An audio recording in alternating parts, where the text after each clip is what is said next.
برادر عزیز سوال کرده است: دامولای مهربان، چی کار کنیم که محبت عبادت در دل ما زیاد شود؟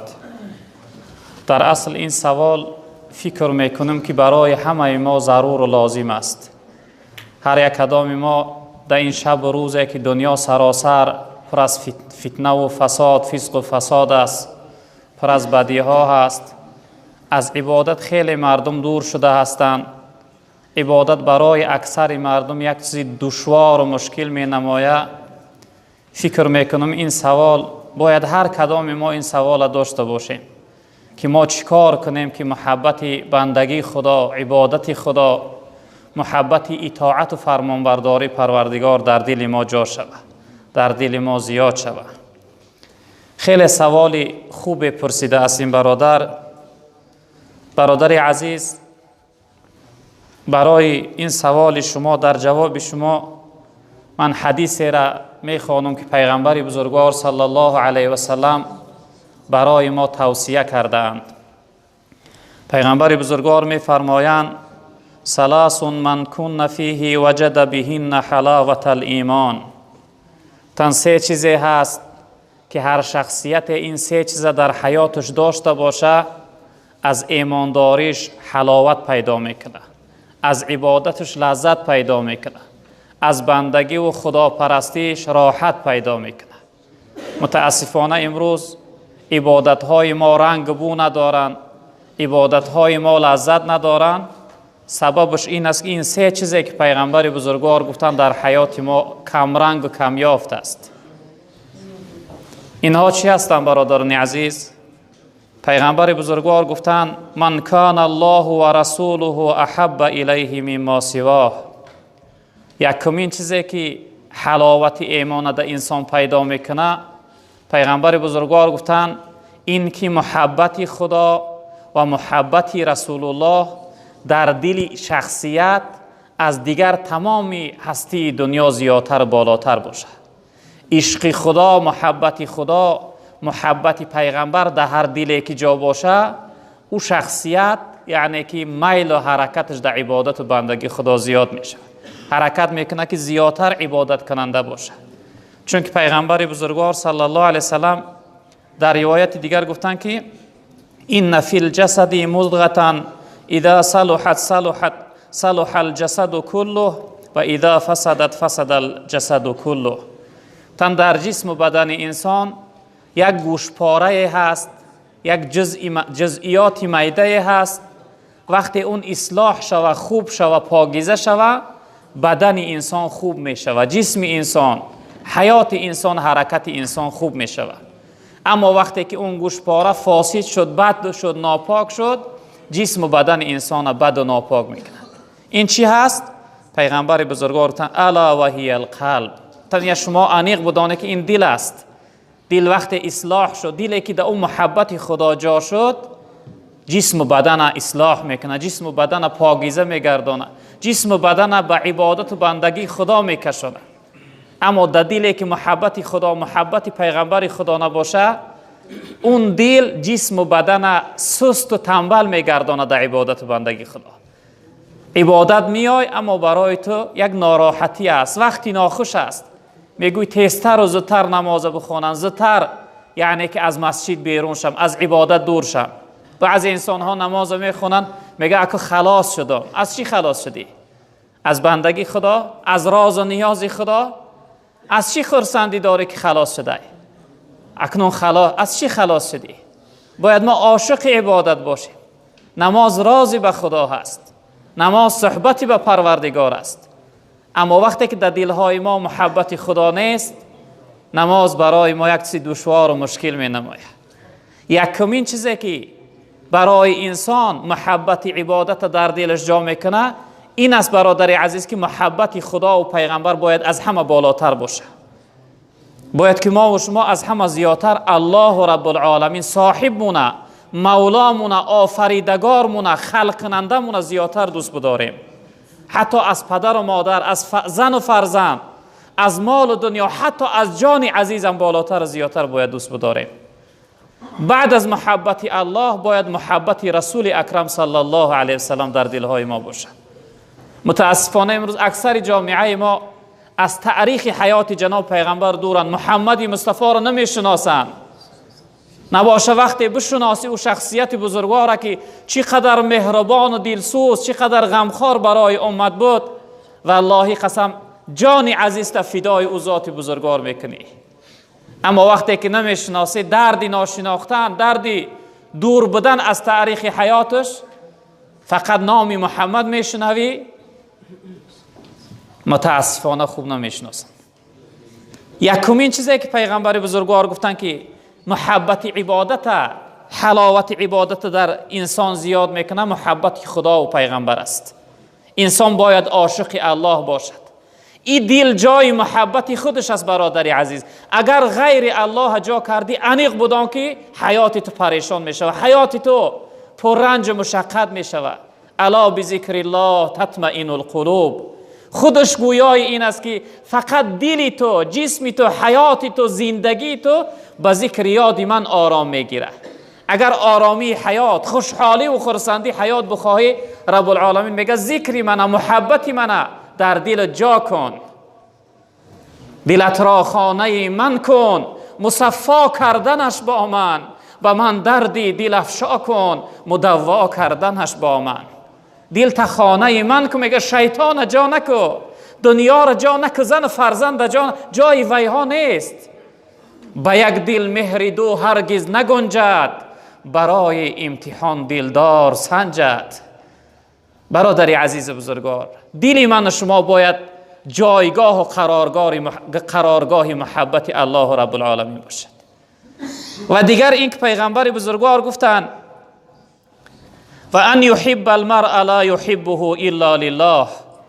دویم چیزی که حلاوت ایمان، محبت عبادت در دل انسان جا میکنه، این است که شخصیت را، یک رفیق دوست را فقط و فقط به خاطر الله دوست بداری. در نقشه خیانتش نباشی، در نقشه فریب کردنش نباشی. امروزها اکثر دوستها شب نقشه میکشن، من فردا چه خیل کنم که فلان دوست رفیق ما در دلش بدارم، از او یک چیزی بکنم، از او یک چیزی فایده کنم، او را ضرری بدهم. فقط و فقط باید محبت به خاطر الله باشه. یکم محبت خود الله باشه، دویم محبت هر چیزی را که دوست می‌داری به خاطر الله باشه. یک شخصیت، یک رفیق دوست فقط به خاطر الله دوست بدار.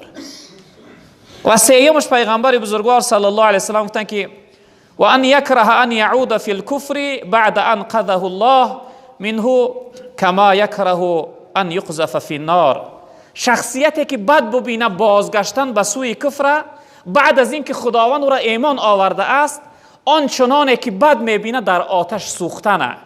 چی نوعی که در آتش سوختنه بد میبینی برادری بزرگوار، تا گناه، تا کفر و معصیت این چنین بد نبینی، از ایمانداریت حلاوت لذت احساس نمیکنی. متاسفانه امروز مسلمان و مسلمانزاده گناه هم میبینه دلش گم میزنه. والله قسم شیطان فریادش نمیکنه، با از قفای شیطان میدوه. امروز مسلمان از قفای شیطان امروز میدوه، گناه هم میبینه. سبحان الله، خیلی کار تعجب آور است که مسلمان از گناهش، از گناه تعریف شده است امروز در جامعه ما.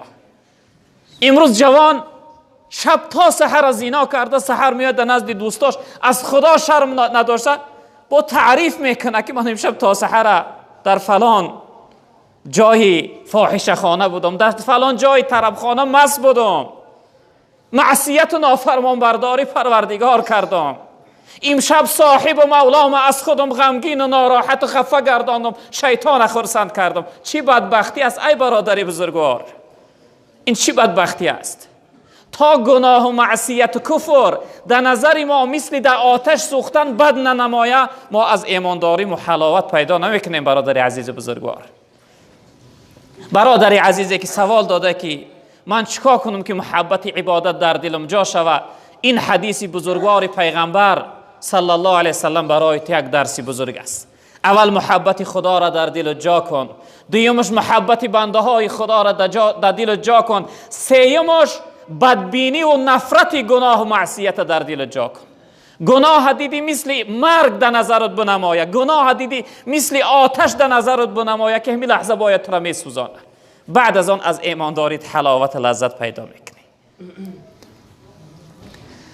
برادر دیگر سوال داده است جناب پیغمبر صلی الله علیه وسلم چند سال عمر دیدند؟ پیغمبر بزرگوار صلی الله علیه وسلم به میلادی اگر حساب کنیم 63 سال، به هجری حساب کنیم 63 سال عمر دیدن، به این سالهای میلادی حساب کنیم اگر 61 سال عمر دیدن. پیغمبر بزرگوار صلی الله علیه وسلم 53 سال عمرشان در مکه مکرمه ایستادن، 10 سال آخرش بعد از هجرتشون در مدینه منوره ایستادن. پیغمبر بزرگوار صلی الله علیه وسلم اختلاف روایت است در دوام حیاتشون 11 زن گرفتن، تنها از 2 زنشون فرزند داشتن. پیغمبر بزرگوار 6 فرزند یعنی از حضرت خدیجه مادرمون داشتن، 1 زن دیگر از اون غلام زنی که نجاشی یعنی در حبشستان داده بود، ابراهیم پسرش از اون بودن. یعنی که 6 فرزند دیگرش زینب و رقیه و گلسوم و فاطمه که این دخترهاش بودن از حضرت خدیجه مادرمون هستن، یگانه ابراهیم از اون زن غلام زنش هست. پیغمبر بزرگوار صلی الله علیه وسلم حیات عمرشون به رنج و مشقت گذراندن، به دشواری گذراندن. در روایت میگن که اذا اصاب احدکم بمصیبت فلیذکر مصابته به فانه اعظم المصائب. میگه وقتی در بالای یک کدام شما مصیبت آمد، مصیبت های من براش نقل کنه، از همه بزرگترین مصیبت من دیدم. مصیبت او شخصیت براش سبک و آسان میشود. پیغمبر بزرگوار در رحم مادر بودن که پدرشون وفات کرد، پدر را ندیدن، وقتی به دنیا را آمدن به پدر بودن. در سین 6 سالگیشون مادرشو وفات کردند، یعنی که یتیم و به پدر و به مادر کلان شدن و در دوام حیاتشون 6 فرزند به دستای خودشون در خاک گذاشته هستند. یگانه در حیات در زندگیش یک حضرت فاطمه باقی مانده بود. حضرت فاطمه بعد از وفاتشون 6 ماه پس در سین 25 سالگی از دنیا گذشتن وفات کردند. یعنی پیغمبر بزرگوار ما حیات عمره بر رنج و مشقت گذرانده بودند. این بود یعنی کوتاه تاریخ پیغمبر بزرگوار صلی الله علیه وسلم. برادران عزیز بزرگوار، خب سوال دیگر برادر عزیز پرسیده است که قرآن در کجا نازل شده است؟ قرآن فقط یعنی یک جای کامل به بودی نازل نشده است برادران عزیز. قرآن در دوام 23 سال پیغمبری جناب پیغمبر، بعضی آیت ها مکی هستند، بعضی آیت ها مدنی هستند، یعنی در دوام 23 سال نازل شده است. آیت سوره سوره. یکمین آیت هایی که از قرآن نازل شدن 5 آیت یا چند آیت از ابتدای سوره اقرا هستند و آخرین آیت هایی که از قرآن نازل شدن البته بین علما و مفسرها اختلاف است. بعضی ها سوره اذا جاء را گفتند، بعضی ها آیتی که استعیذ بالله واتقوا یوما ترجعون فیه الی الله که والله اعلم شاید آیت 281 سوره بقره هست. بعضی ها این گفتند، بعضی ها آیتی که الیوم اکملت لکم دینکم این آیت گفتند. قصه کوتاه قرآن در دوام 23 سال پیغمبری جناب پیغمبر نازل شده است و قرآن پیغمبر بزرگوار صلی الله علیه وسلم گفتن حضرت عثمان یعنی جمع کردن و کتاب کردن. آیت ها و ترتیب سوره هاش در قرآن 114 سوره هست، 6666 آیت هست، 321,000 حرف است، 14 سجده تلاوت داره. یعنی که قرآن کامل نازل شدگی نیست برادر عزیز، آیت و سوره نازل شده است. خب برادر دیگر پرسیده است نماز شب را چند رکعتی خواندن بهتر است؟ نماز شب افضل و بهترش 2 رکعتی خواندن است، چون که جناب پیغمبر گفتن که صلات اللیل مثنا مثنا، گفتن نماز شب 2 رکعت است. چی نماز تهجد بخوانی، چی قیام لیل بخوانی، افضل و بهترش برادر عزیز 2 رکعت خواندن است. و یک چیز اینجا من اشاره کنم که هر انسانی که اگر نماز نفل 4 رکعت خواندنی میشود، باید که در قعده مابین یعنی در اتحیات مابین بعد از اتحیات خواندن صلوات های هم باید بخونه.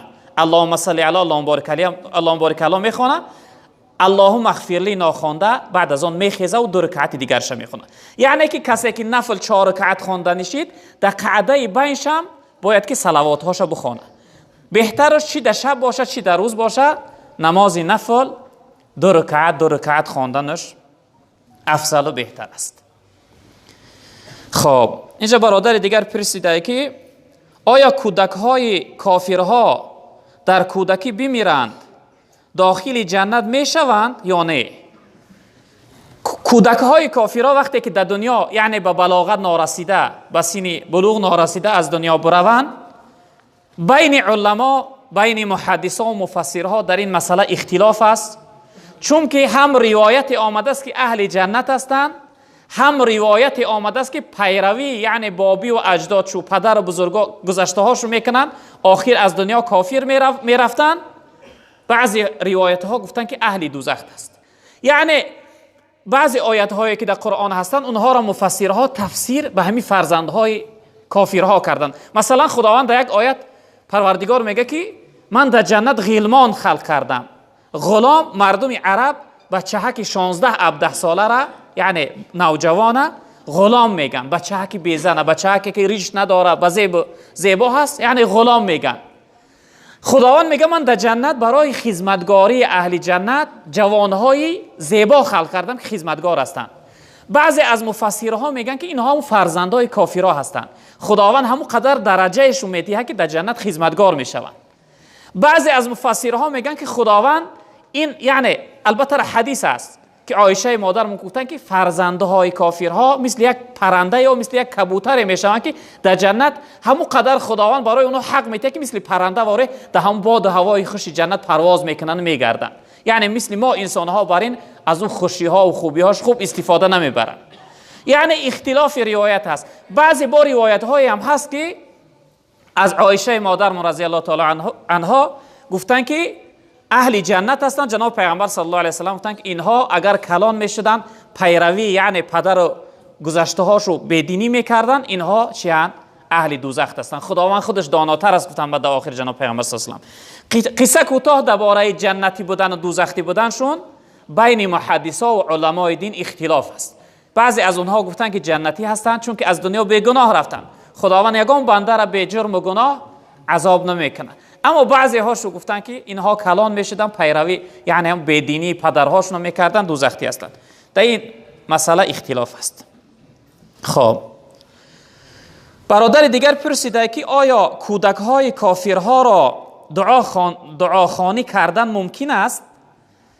این مسئله بارها برادرها از ما پرسیده بودند که آیا شخصیت بدینه، اینجا کودک آمده است، شخصیت بدینه آیا قرآن خواندن، دعا خواندن، رقیه خواندن براش جایز است؟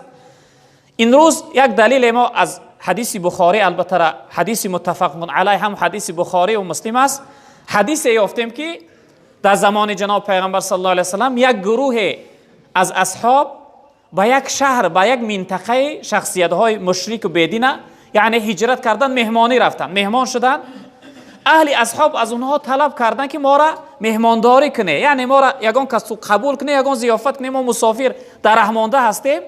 اونها از بس که میگه انسان های بدین مشرک بودن، مسلمان ها را نقض نمیدیدن، بد میدیدن، قبول نکردن، میگه رد کردن، جواب دادن. وقتی رد کردن یک مدت در اون شهر اهل اصحاب ماندن. در همین دوام میگه سعید چون یکی از سردارها و خوجین های هم مشرک ها بیمار شد. هرچند میگه اون مردم تهجا معالجه کردن، طبابت کردن، شفا نیافت، جنوره شد، یعنی مثل کسل های روحی شد. بعد از اون نزد این اهل اصحاب اومدن گفتن از دین شما یا که از دست شما چیزی میآید میتونه که همین یعنی سعید سردار ما را طبابت کنه که سعد شود. اینها گفتن از دست ما میآید اما ما نمیکنیم، به خاطر که شما ما را مهمانداری نکردید، ما را قبول نکردید، با ما مناسبت خوب نکردید، ما هم نمیکنیم. گفتن بعد از اونها بسیار التماس کردن، گفتن به یک شرط ما شما را یعنی سردارتون معالجه میکنیم.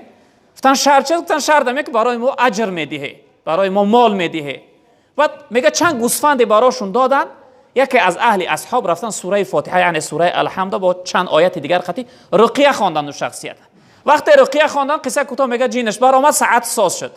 این کار سبب شد که اهل همون منطقه زیادش بسیارش میگه ایمان آوردن، ایمان قبول کردن.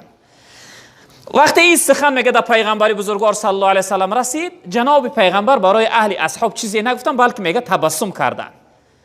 از همین حدیث اکثر محدث ها دلیل آوردن که شاید که دعا خواندن شما یا اینکه رقیه خواندن شما وقتی شفا بیا به شخصیت بدین سبب هدایتش میشه و سبب ایمانش میشه، و به همین خاطر اکثر از علما اجازه دادن که چی طفل باشه چی کلانش باشه انسانهای بدینه، یعنی که دعا خواندنشون اجازت درست. خب برادر عزیز دیگر پرسید است، شخصی که در نماز تراویح دیر میکند، خب الکی فرض و سنت را خوانده اند، باید آن شخص چی کار کند؟ شخصیتی می آید که حضرت ایشان قاری نماز فرض خوانده، سنت خوانده، تراویح شروع داریم.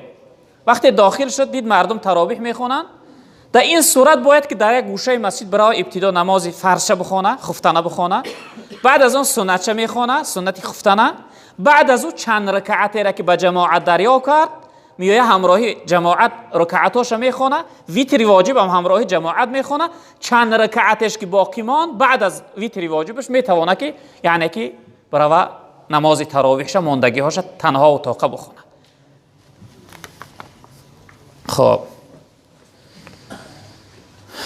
برادر عزیز پرسید است که آیا اوکال دردگیری گذاشت، خب روزه را میشکنه دردگیری؟ شاید اوکال رسا بیزبالش میگن، چی میگن؟ درد گم کننده. این برادر فته این چنین اوکال آیا روزه را میشکنه یا نه؟ البته برادر عزیز تمام نوع اوکال روزه را میشکنه، چی در رگ باشه چی در غیر رگ باشه، چی برای درد گم کردن باشه روزه را میشکنه، اما فقط هم یک روز قضایی میگیره. ما در روزهای گذشته این سوالا جواب گفته بودیم. خب خب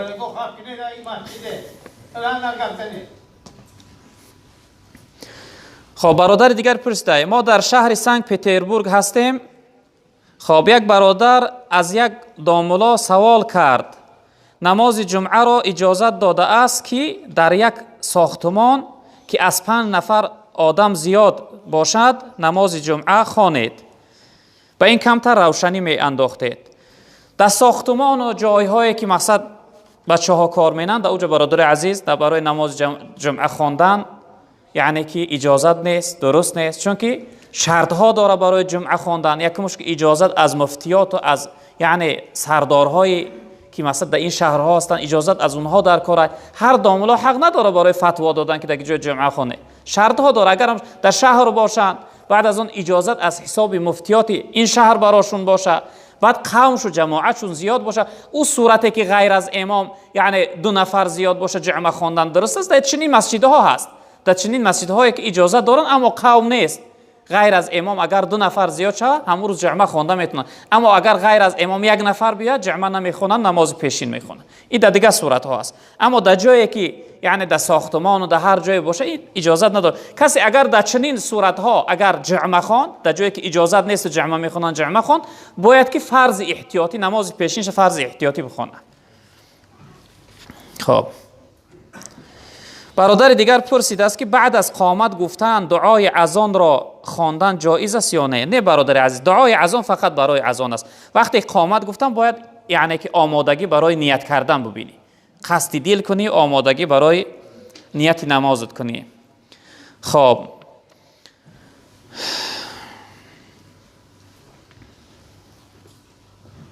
برادر دیگر پرسید است آیا روزدار می تواند دندانهایش را بشوید با زبونای پسته؟